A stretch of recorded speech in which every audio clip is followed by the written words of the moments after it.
Dando un gran salto, ya en los últimos años de Gastón, cuando yo entro en contacto con él, finales de los 80 y primeros 90, que son los momentos de la revista Versión Celeste que les hablaba, son también más o menos los años en los que Pío Serrano publica Los Poemas Invisibles, el último libro exento, digamos así, de Gastón Baquero. Tuve el enorme privilegio de, precisamente buscando colaboración, entrar en contacto con Gastón. Y les puedo comentar un par de anécdotas. Gastón Baquero, que era, además de grandísimo poeta, un caballero y un dandy, creo que esta anécdota también la conoce Pío, solía recibir, piensen ustedes que estamos hablando del año 89, 90, o sea, unos años en los que los medios de comunicación eran otros, ¿no? Para recibir en su casa solía utilizar el correo escrito. Y entonces, cuando algún devoto, yo creo que mi relación con él personal entró a través de Felipe Lázaro, que es autor de un hermosísimo libro de conversaciones recopilación de conversaciones con Gastón y alguna del propio Felipe. Cuando yo le pedí audiencia, porque había que pedirle audiencia para que nos recibiese en su casa, pues entonces había que hacerlo por escrito, se le mandaba a la calle de Antonio Acuña una carta y él respondía, y tengo yo alguna carta en la que ya cuando hubo cierta amistad, en los remites que yo recibía diciéndome si yo le había dicho, por ejemplo, pues que el 10 de mayo queríamos una audiencia con él, bien fuera acompañado con alguien o yo solo, pues para hablar de temas literarios, ofrecerle una colaboración, en fin, lo que fuese, pues entonces él contestaba por medio del correo postal y ya en alguna de las cartas el remite ponía, por ejemplo, Duque de San Simón,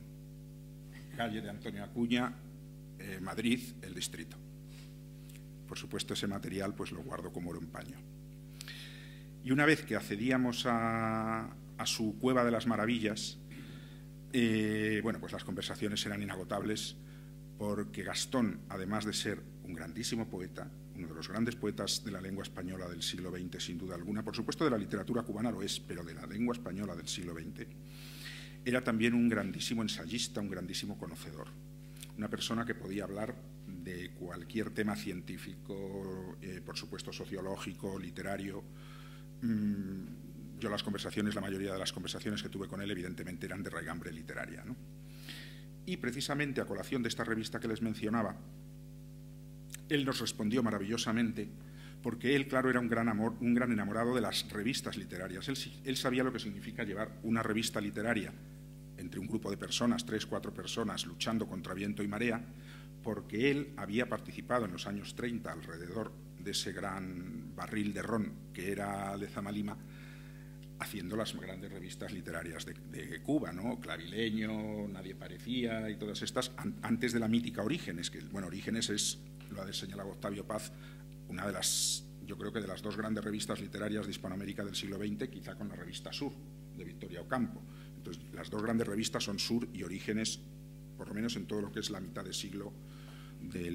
pasado, ¿verdad? Y entonces el que había participado en eso y era un enamorado de la literatura, de la poesía, sabía, por ejemplo, nos contaba anécdotas de cómo pues, las revistas aquellas en las que él participaba, y participaba Lezama y Eliseo Diego y todo el grupo, pues tenían que buscar financiación de la manera más descabellada posible para poder salir, o bien que se les ayudaba alguna entidad de tipo universitario, de tipo privada, en fin. Pues nosotros, un grupo de amigos, cuando digo nosotros no estoy hablando como el Papa en plural retórico majestático, sino que éramos 2 o 3 personas que peleábamos por sacar adelante una revista literaria. Y lo que verdaderamente yo creo que hizo que Gastón, aparte de su generosidad, que quiero subrayar aquí, era una persona enormemente generosa. Yo creo que le tocamos el corazón con una anécdota que les voy a contar, que es que en esta revista él colaboró un par de veces. Las colaboraciones están recogidas en el libro de La Fuente Inagotable que publicó Pretextos también, una recopilación de ensayos de él, libro que afortunadamente él pudo ver en vida. Ese libro todavía salió estando él vivo. Pues yo creo que la anécdota que hizo coger más cariño mutuo y que nos ayudase, incluso presentó un número de nuestra revista en la residencia de estudiantes, en fin, la verdad es que su comportamiento fue, vuelvo a repetir, generoso, extraordinario, fue que él nos esperaba que en el año 93 hubiese un grupo de nativos del lado de acá del idioma, de nativos de la península, que nos acordásemos de Julián del Casal. El año 1893 moría Julián del Casal en La Habana, 63-93, y en el 93 del siglo XX, un grupo de fanáticos en este lado de acá nos acordamos de aquel centenario, que en fin, puedo asegurar que no había demasiados españoles que se acordasen de Julián del Casal ni de su centenario, que habíamos leído Nieve, ese libro maravilloso que parece un oxímoron imposible, Nieve en La Habana, pero que sin embargo es muy posible y es uno de los grandes libros de la poesía cubana. Y acordándonos del centenario de Julián del Casal, acudimos a casa de Gastón porque habíamos recuperado un pequeño relato de Julián del Casal llamado El hombre de las muletas de níquel. Se puede encontrar, supongo que en internet estará colgado, pero se puede encontrar en las completas de Julián del Casal. Y queríamos editar este cuentecillo exento y queríamos que el Pórtico nos lo hiciese Gastón. Al final salió una separata bellísima, el texto de Julián del Casal, que se había publicado en su momento en La Habana Elegante, mítica revista modernista del fin del siglo XIX. Hubo unas viñetas del pintor Andrés Lacau, que muchos de ustedes conocerán, sabrán quién es, y el Pórtico nos lo hizo Gastón, unas palabras maravillosas en torno a una mítica carta que en su momento Verlaine escribió a La Habana Elegante. Pablo Verlaine, el poeta decadente y modernista francés, leía español y parece ser que a sus manos llegó el libro, no sé si Nieve o el libro anterior de Julián del Casal, si no Nevero e Ben Trovato, pero parece que algún libro de Casal llegó a París. Verlaine lo leyó y mandó una nota elogiando el libro a la redacción de La Habana Elegante. En torno a esto, con toda la verosimilitud que ustedes quieran dar al asunto, pero desde luego con una gran verosimilitud poética, apareció el Pórtico de Gastón en ese cuadernillo exento que un grupo de españoles hacíamos de homenaje a Julián del Casal. Y eso, bueno, pues fue ya el sellar una amistad para siempre. Yo les puedo contar anécdotas de estar en casa de Gastón y hablar de poetas cubanos, de Dulce María Loinaz, o hablar de hispanoamericanos como Gabriela Mistral o María Zambrano, en fin. La conversación con Gastón era una dicha inagotable, porque lanzabas un tema y él se ponía a hablar y era tal pozo de sabiduría, pero al mismo tiempo sin ningún grado de eruditismo profesoral o de pedantería, todo lo contrario. Y se podían pasar 2 o 3 horas en su casa y, bueno, pues aquellos que amamos la lectura y la poesía salíamos verdaderamente transportados. Al mismo tiempo, vuelvo a repetir, ayudaba en lo que pudiese, nos ayudó con esta revista, ayudó en el nacimiento de la colección Signos de Poesía, pues brindando nombres de su pozo de sabiduría.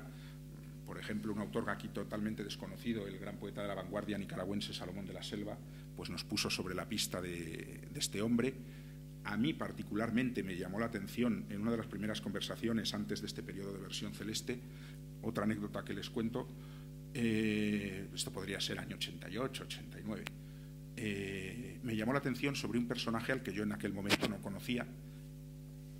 no era todavía lo suficientemente famoso en España y, bueno, pues nadie conoce todo, entonces me sonaba solo el nombre vagamente, pero no había leído nada de él ni sabía quién era.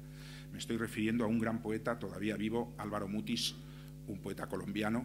que años después sería Premio Cervantes, y daba la casualidad pues que un día que estaba en su casa me comentó que Álvaro Mutis, dice, ¿usted conoce Álvaro Mutis? Pues no, sé que es un colombiano y tal, dice, muy buen poeta, le va a gustar, conociendo mis gustos y tal, no se refería a él. Dice, mañana lee en un colegio mayor, acuda. Bueno, pues al día siguiente yo fui a un colegio mayor, no recuerdo cuál, las sesiones que se hacían durante el curso por la noche, y me encontré por primera vez con Álvaro Mutis, le escuché recitar, allí estaba Gastón, de público.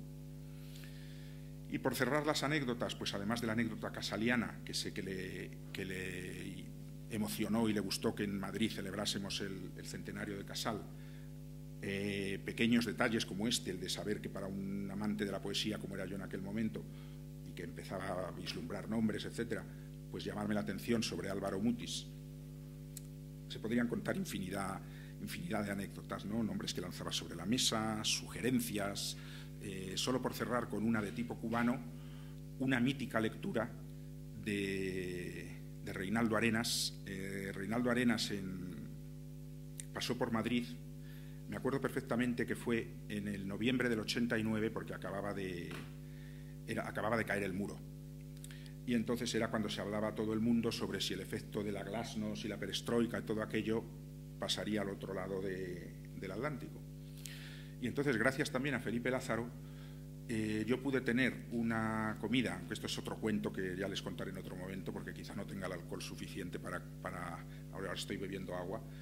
Y entonces, la anécdota que hoy no viene a cuento, contarles el cuento, es un encuentro con Reinaldo Arenas en una comida con 2 personas más. Lo que pasa es que Reinaldo Arenas era heavy metal, entonces la conversación desternillante con ese guajiro un tanto distanciado que era Reinaldo Arenas, eso no puede ser contado con agua, eso tiene que ser contado con ron o con algún otro espirituoso. Pero sí les contaré la anécdota de que, aprovechando ese viaje en noviembre del 89, un Reinaldo Arenas que ya estaba enfermo, pero que todavía no se le veía porque estaba bien de apariencia, él moriría como un año después o año y medio después, pero recuerdo perfectamente que también hubo una lectura, El jardín de senderos que se entrecruzan, en la tertulia de Montesinos, en la tertulia de Rafael Montesinos, donde en los años 60 había leído Gastón Vaquero, cuando Gastón Vaquero era aquí una especie de apestado por motivos políticos, etcétera, y le había brindado aquella casa a Gastón. A finales de los 80 pasa Reinaldo Arenas y, presentado por su editor de poesía, Felipe Lázaro, hace una lectura en el ICI. En la primera fila estaba Gastón Vaquero, que iba... Imagino que Gastón Vaquero tendría sus prevenciones ante un personaje como Reinaldo Arenas, pero sabía el valor literario que tenía Arenas y hizo un acto de cubanería en estar en primera línea, y hay que reconocer que Reinaldo Arenas se portó muy bien con Gastón y estuvieron hablando, en fin. Pero también les cuento esta anécdota. Digamos, Gastón sabía estar donde tenía que estar, la lástima es que no le dejasen estar en más sitios, pero él, sin embargo, y ya voy terminando, daba toda su generosidad para las empresas creadoras. Afortunadamente el autor sobrevive en sus textos, sobrevive en las poesías completas que Verbum nos hace accesibles, sobrevive en los distintos libros de ensayos, porque también la faceta de Gastón como ensayista es notoria, y también es recomendable que ustedes, si pueden, accedan a los libros de Gastón.